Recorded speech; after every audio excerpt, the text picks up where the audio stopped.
አሁን ላይም የምኖረው እዚሁ አዲስ አበባ ነው። እድሜ 27 ነው። የአንዲት ልጅ እናት ነኝ። ወደዚህ ሚዲያ የመጣሁበት ምክንያት በሴቶችና ህፃናት በኩል ሴቶች ስለሚደርስባቸው ጥቃት ከራሴ ህይወት ለማካፈል ነው። 2010 ላይ በባለቤቴ ማለት በልጅ አባት በኩል የአሲር ጥቃት ደርሶብኝ ነበረ። አሁን ላይ ኦልሞስት ወደ 5 አመት ሊሆነው ነው። ተመስገን አሁን ያለሁበት ሁኔታ ደና ቢሆንም ግን በጊዜው በጣም ተጎድቼ ነበረ። አንድ አይኔንም አጥቻለሁ። የሰውነቴ 33% ያህል ተጎድቶ ነበረ። ከፈጣሪ ጋር ግን በሐኪሞች እርዳታና በፈጣሪ ቸርነት አሁን ላይ ደና ነኝ። እንግዲህ ከልጅ አባት ጋር የተገናኘ ነው ገና በ13 አመቴ ነበረ።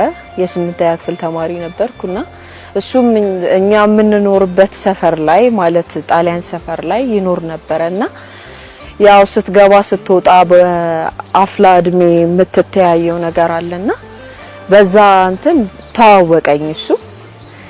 ነገር ግን 2 አመት ያህል በመተያየት ነው እንጂ ጓደኝነት አልመሰረትኩም ነበረ ከሱ ጋር። ከዛ ልክ 10ኛ ክፍል ላይ ስደርስ የጓደኝነት ጥያቄ ደግሞ አቀረበልኝ። እኔም ተቀበልኩት። ለ4 አመታት በፍቅር አብረን ቆይተናል። ደስ የሚል ጊዜያት ነበሩ። ማለት ወጣቶች የሚያደርጓቸውን ሁሉ ቦታ እንሄዳለን። ከሱ ጋር የመኖር ጉጉትም ነበረኝ። ጥሩ ህልሞች ነበሩኝ። ልጅ የመውለድ፣ ጥሩ ሚስት የመሆን፣ ከዛም ደግሞ ተሳስቦ ለመኖር ዝግጁ ነበርኩኝና ትዳር ላይ እስክገባ ድረስ በጣም ደስ የሚል ጊዜ ነበረው። እና ግን በአጋጣሚ የ10ኛ ክፍል ውጤት ካልመጣልኝ በኋላ ኮሌጅ ላይ ጀምሬ ነበረ ነርሲንግ።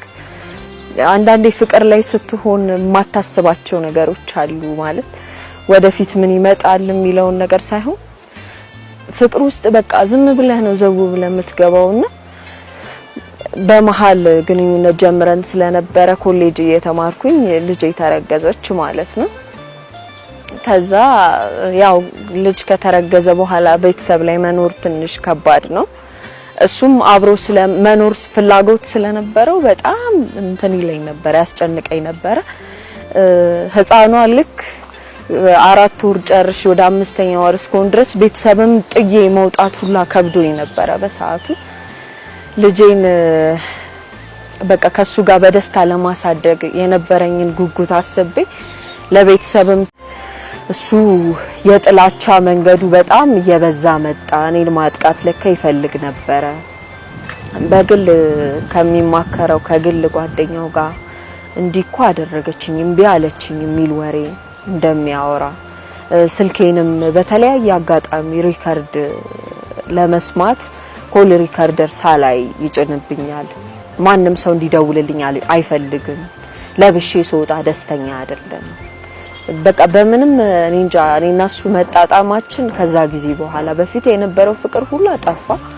ሁሌ ጭቅጭቅ ነው። ሁሌ እንጃ ቤታችን ውስጥ ምንም ፍቅር አልነበረም። በተለይ ልጅን አብሮ በፍቅር ከማሳደግ አንፃር ጭቅጭቆቻችን ይበልጣሉና ልጃችን ጋር ያ መረበሽ እንደነበር አውቃለሁ።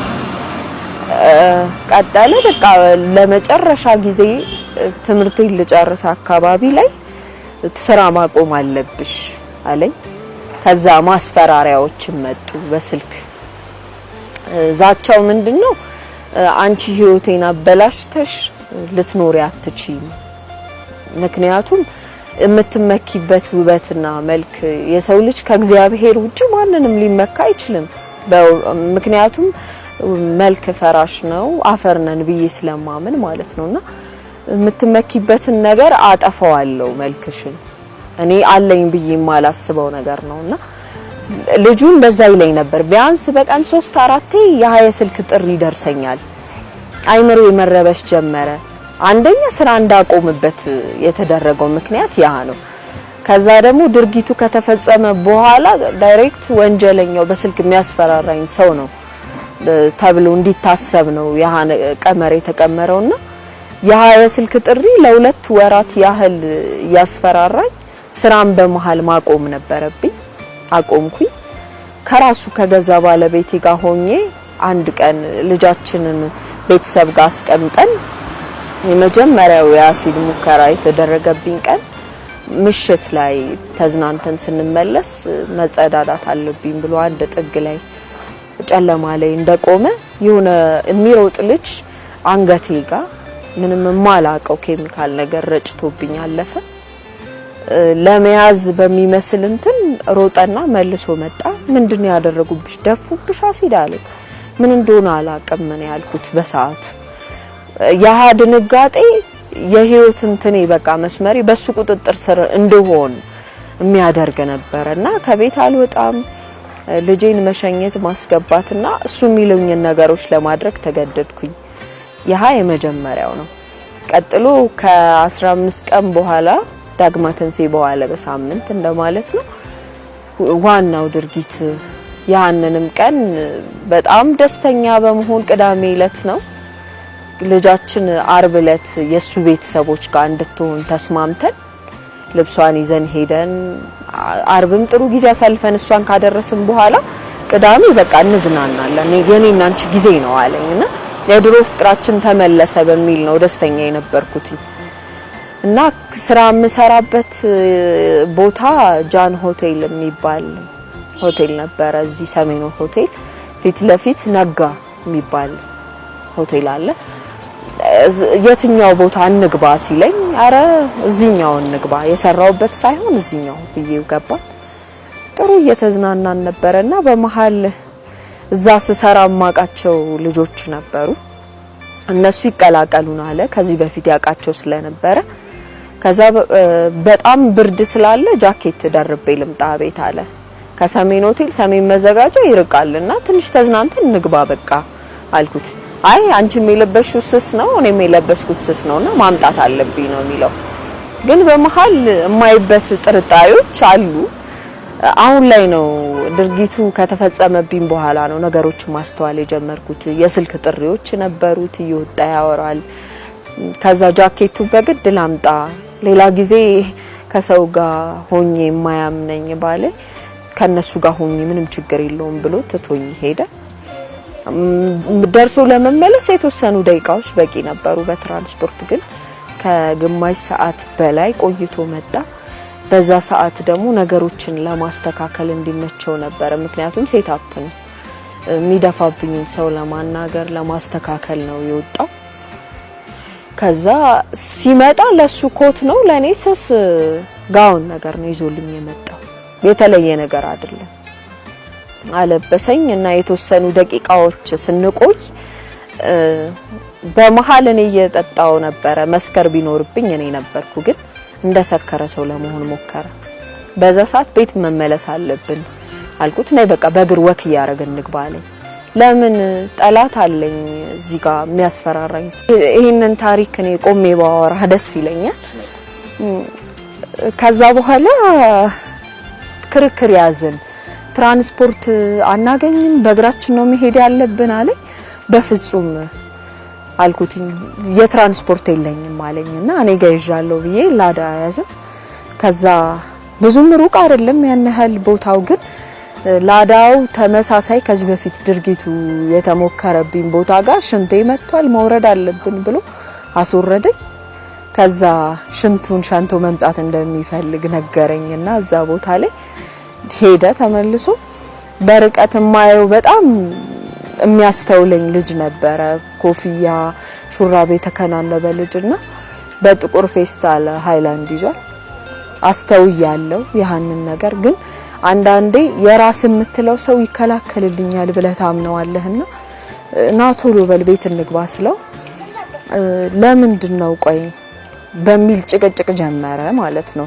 መጀመሪያ እየጠጣም በነበረ ሰዓት የምሰራበት ቦታ ላይ እንግባ ብሎኝ ነበረ። የምሰራበት ቦታ ላይ አብረውኝ የሰሩ ሰዎች ናቸውና ገብቼ መስተናገድ አልፈልግም በቃ ወደ ቤት እንመለስ ነው ያልኩት።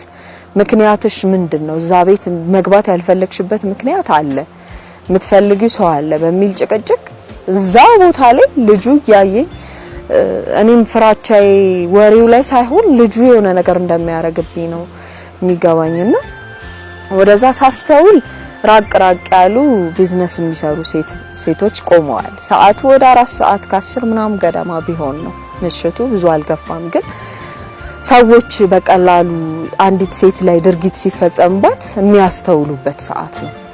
በዛ ላይ ደግሞ እኔ በራስ መተማመን የኖረኝ የልጅ አባት ለረጅም አመት በፍቅርም በትዳርም 9 አመት ቀልድ አይደለም አብሮ የኖርከው ሰው ይሄን ያህል አሳልፎ ይሰጠኛል ብለ ስለማታምን ያ ነበረ ስሜቴ። ግን ለምንድነው እዛ ቤት መግባት የማትፈልጊው ብሎ ለልጁ ምልክት ሰጠው። ከዛ ቀኝ እጄን ሲይዘኝ ራሴን መከላከል አልቻልኩም። ልጁ ከኋላ መጥቶ ያንን አሲድ ደፋብኝ ማለት ነው። በሰዓቱ የነበሩ ሰዎች ያስተውላሉ ብዬ አምናለሁ። እንዳልጮህ የኬሚካሉ ሽታ በራሱ አፌንም አጣብቆታል እና ዞረብኝ። በቃ እንዴት ሆኜ ወደ ቤት ለቤታችን ብዙ ርቀት የለውምና ጫሜንም ምኔንም እንዴት እንዳወለኩት አላቅም። ከሰውነቴ ላይ ጸጉሬ ሲረግፍ ይታወቀኛል። ልብሴ ራሱ እየተበጣጠሰ ሲወርድ ይታወቀኛል። እና እንደምንም ህይወቴን ነፍሴን ለማዳን ስል ወደ ቤት ነው የገባሁት። ያቺ ሴት ምንድነው የደረሰባት? እኔም ሴት ነኝ ማለት መቻል ነበረባቸው ሰዎቹ። ግን ከገባው በኋላ ህክምና አግኝቼ ፖሊሴን ጉዳይ ይዞት መርማሪ እዛ ቦታ ላይ ሊሰሩ የሚችሉ ሴቶችን ሰዎችን ጥያቄ በሚያረግበት ሰዓት በዛ ሰዓት ላይ እንዲህ ነገር እንዳላዩ ነው የሸመጠጡትና ለምን ያየነውን ነገር እንክዳለን? ቢያንስ ወንጀለኛውን ይፋ ለማውጣት ሰዎችን ለመርዳት ሁሌም ከሰው ጎን ብንቆም፣ በተለይ ሴት ልጅ